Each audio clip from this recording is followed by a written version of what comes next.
Winning Blueprint presents.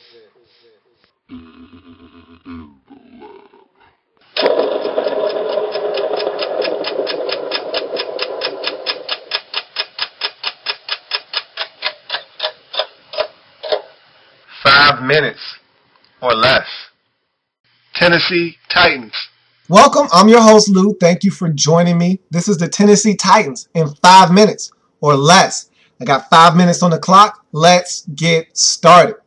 So you look at the high point of the season for the Tennessee Titans, and it came in Week 7 of the National Football League 2012 season. They came from behind on the road against Buffalo, won the game 35-34 in dramatic fashion as Matthew Hasselbeck throws a touchdown pass to Nate Washington with 1 minute and 3 seconds left on the clock as they're able to come back and beat Buffalo.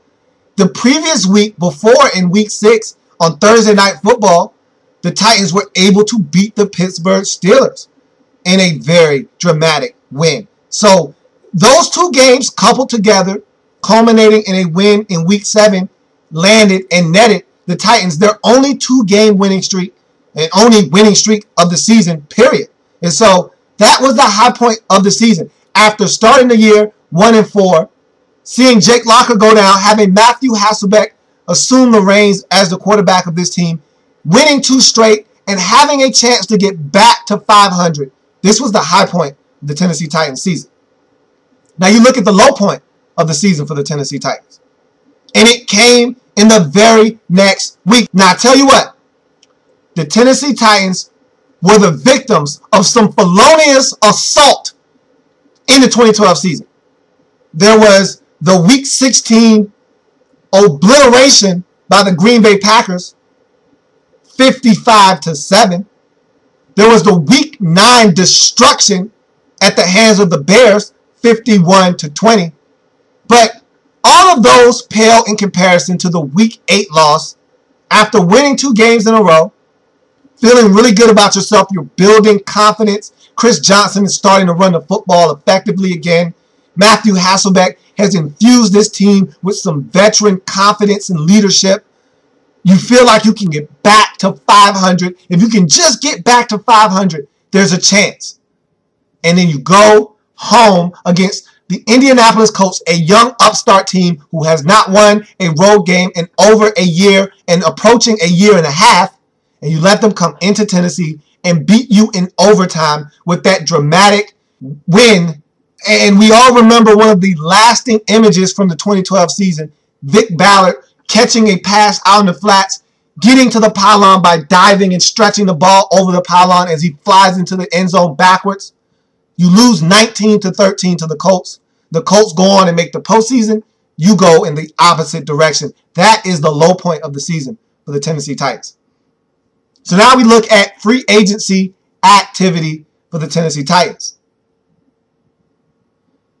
And the Titans, to me, are a team that they have a lot of money to burn and some guys that they need to re-sign, but no one should command that much money where they can't go out and be some serious players in free agency. Aggressive is what the Titans should be in free agency. You've got your center, Velasco, that you need to re-sign. He's restricted, however, so you get first dibs on him. You also have Derek Marks. If you feel like he's a guy that you can bring back because you have a very solid defensive tackle rotation. If you don't need him, let him walk. If you feel like you need him, then you need to bring Derek Marks back. For me, your biggest free agent that you need to have back in the fold is Jared Cook Jr. This guy is a freak, and I tell you what, he's one of the better tight ends that no one knows anything about in the National Football League. Do not let him walk away. If you are a Tennessee Titans fan, you want him back in the fold. If you're management, you need to re-sign Jared Cook. So now we're talking about the state of the fan base in Tennessee. And honestly, it's lukewarm. Because you brought back your head coach, Mike Munchak. He looked like he was about to be fired. You don't really know what you have in Jake Locker quite yet.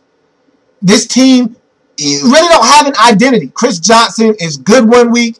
He's non-existent the next. You really don't know what you're getting out of the Tennessee Titans from week to week. This is a very inconsistent football team, and you didn't change directions with your head coach. And I'm not saying that's a bad thing. I just don't know what direction you're going in. And if you're a Titans fan right now, you're lukewarm because you don't know what to expect.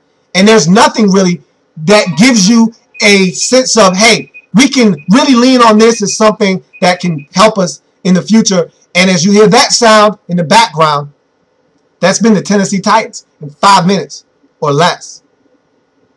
Tennessee Titans, 5 minutes or less.